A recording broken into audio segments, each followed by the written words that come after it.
Hey guys, this is Charles, and today we're going to take a look at the dice in Commands and Colors Ancients and how it relates to the game. It is one of the most fascinating things that's built into the system.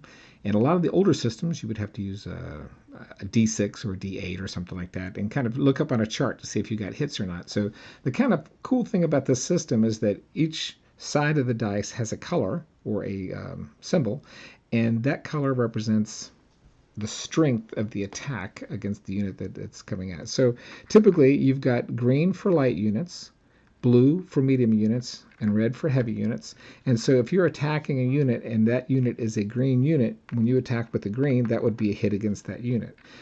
Most infantry start with 4 strength points, and then if you rolled a green on a green unit, that would give him 3 strength points.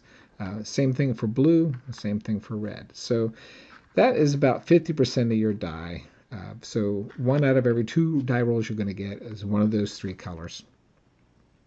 The other things that can happen on the die are leaders. So leader, if you have a leader with you or in the adjacent hex, you get an extra hit if you roll a leader symbol when that leader is either with you or in the adjacent hex. If you were in close combat with somebody, typically the cross swords means that a sword would hit, and then also a flag would make the enemy retreat. So when you look at the unit types here, you're going to see that most unit types are either in the green, the blue, or the red, right? In all the categories for cavalry, for infantry, and things like that. So when you're attacking somebody, you know that this is going to hit a light unit. This is going to hit a medium, and this is going to hit a heavy. So let's take a look at the different unit types and talk about how they're deployed on the battlefield. The heavy are the strongest guys on the battlefield here. All right, so they are coming in with 5 dice. Typically, they're held in the center and held in the back, and they're very slow, and they just keep moving forward, 1 at a time, 1 space at a time, and they roll 5 dice when they come in contact with the enemy. So the last thing you would want as a lighter unit is to come in contact with a heavy infantry just because of his strength. But he's so slow, he's easier to avoid because the light units are able to move faster. And this is mainly represented by the fact that they had heavier armor, bigger shields, better weapons, and things like that. So they're slow, they're strong, and powerful. Mediums are very similar, but they're a little lighter. They get 4 dice in combat, so you'll see that if you get somebody next to you, you'll be able to do 4 dice. So going through the categories here. So a heavy moves 1 space. He can't fire because there's no ranged fire for a heavy. He's not able to do that. No fire dice. He may close combat. So if he comes in contact with somebody and is in the space right next to him, he'll get to roll 5 dice like we talked about. If he is supported by units beside him, he gets to ignore 1 flag. If he has a leader in a space, he'll get to ignore another flag. Nothing special about close combat. He cannot evade a battle. So if somebody comes to attack him, he has to fight.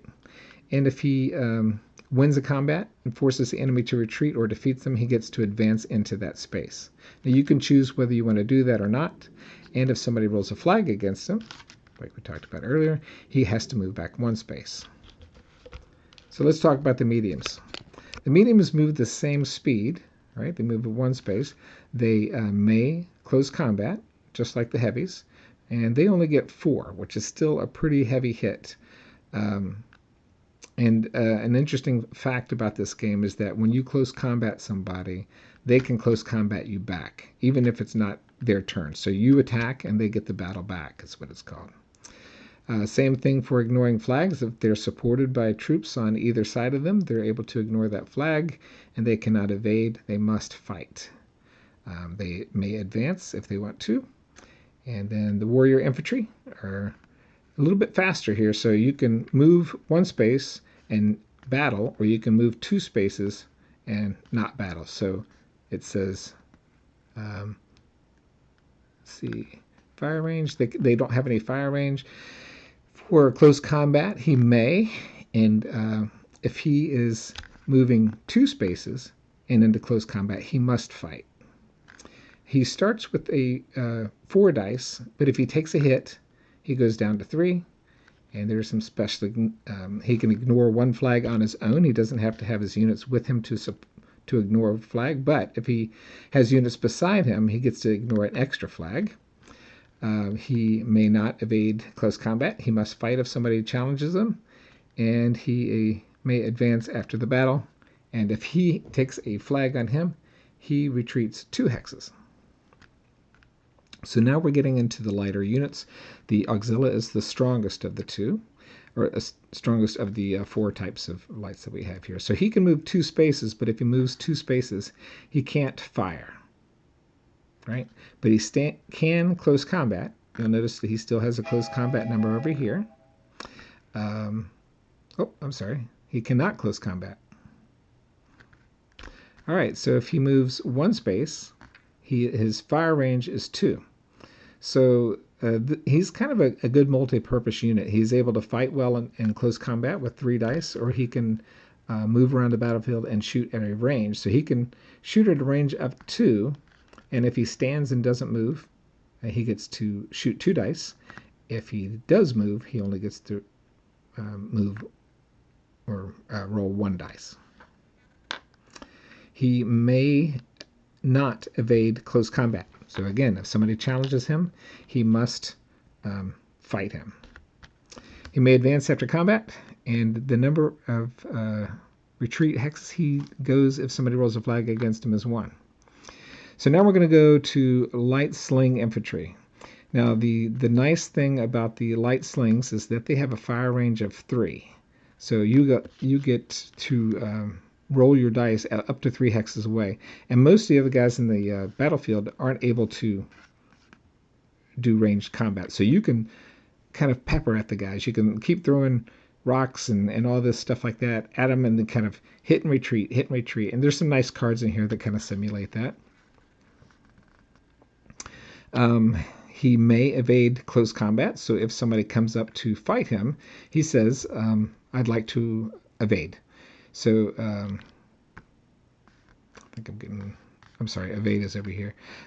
He may close combat if he likes, and that would be 2 dice against an enemy. So it depends on who you're fighting against.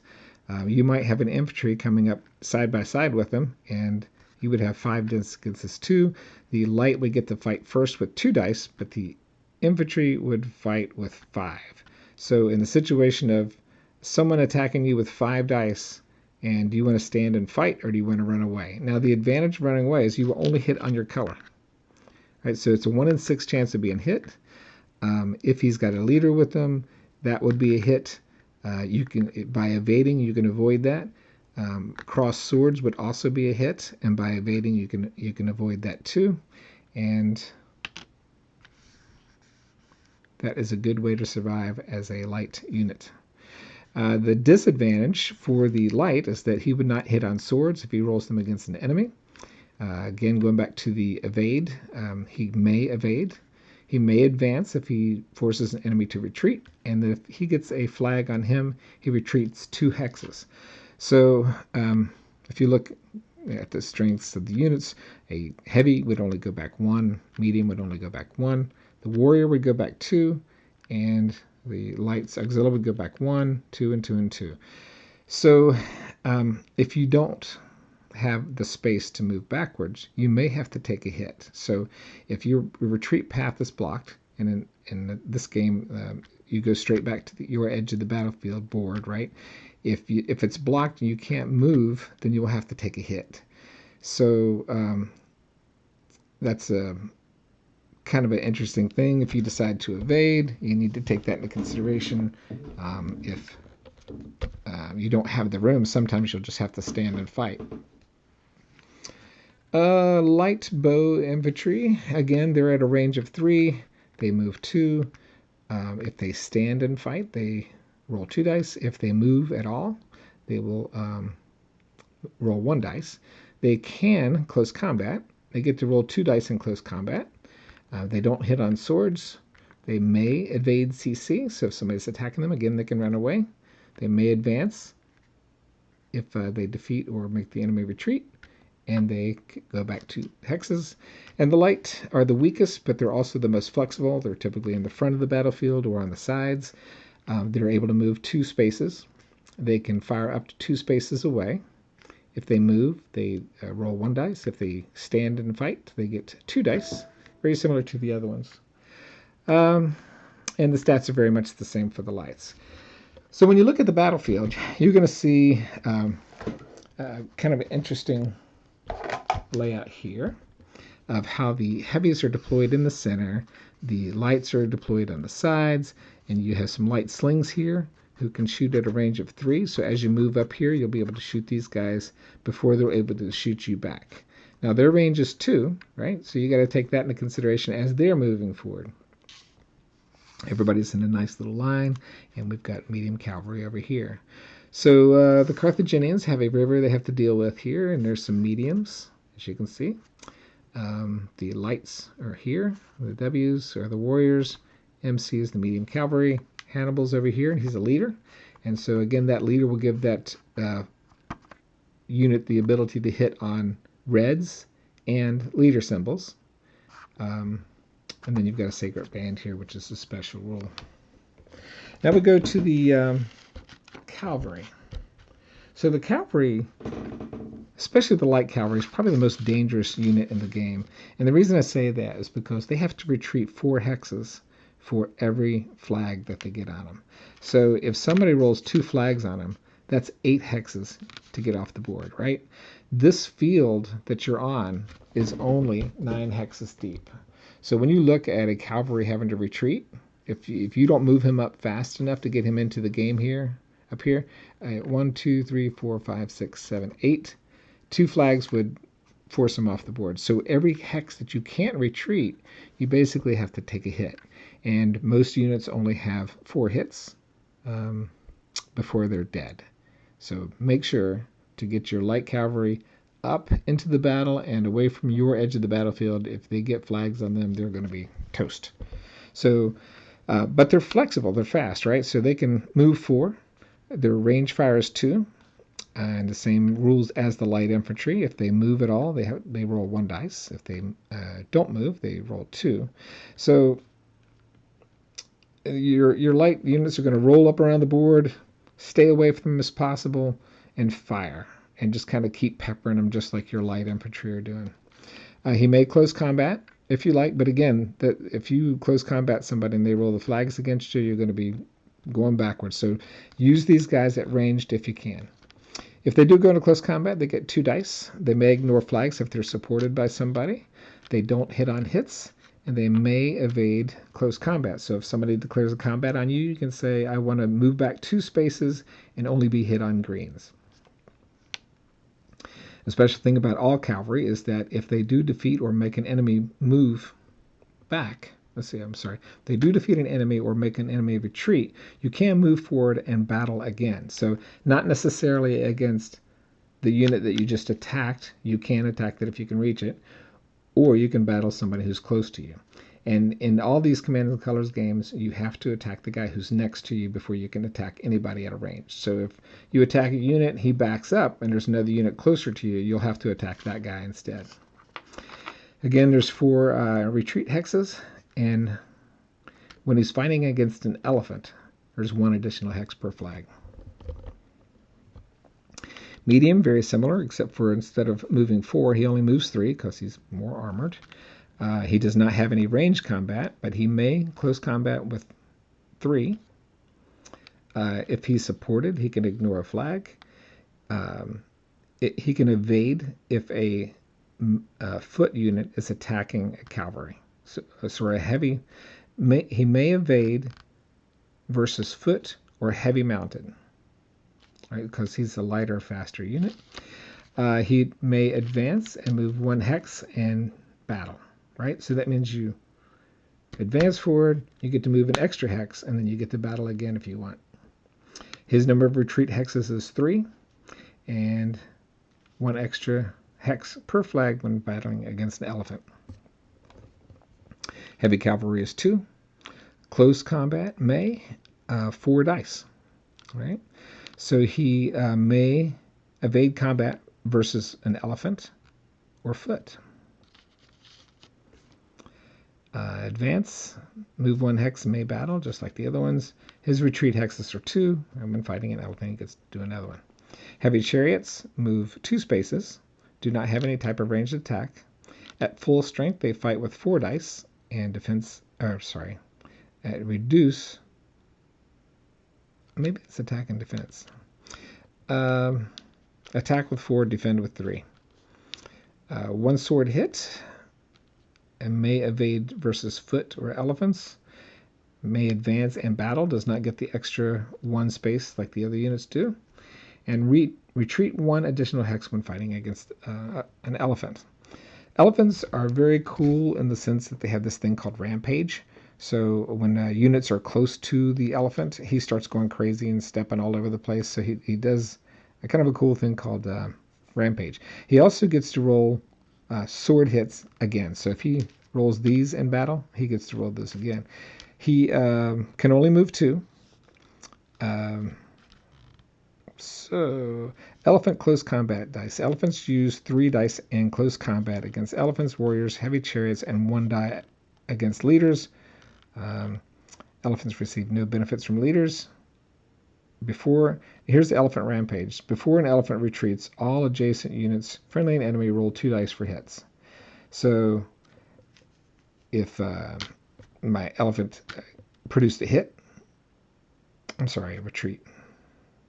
If somebody rolls an elephant retreat, everybody around him has to roll 2 dice, and that would be a hit on a light, 2 hits on a light. It's really, really deadly, kind of funny, just because you kind of imagine the elephants running around the battlefield and screaming and all that stuff like that.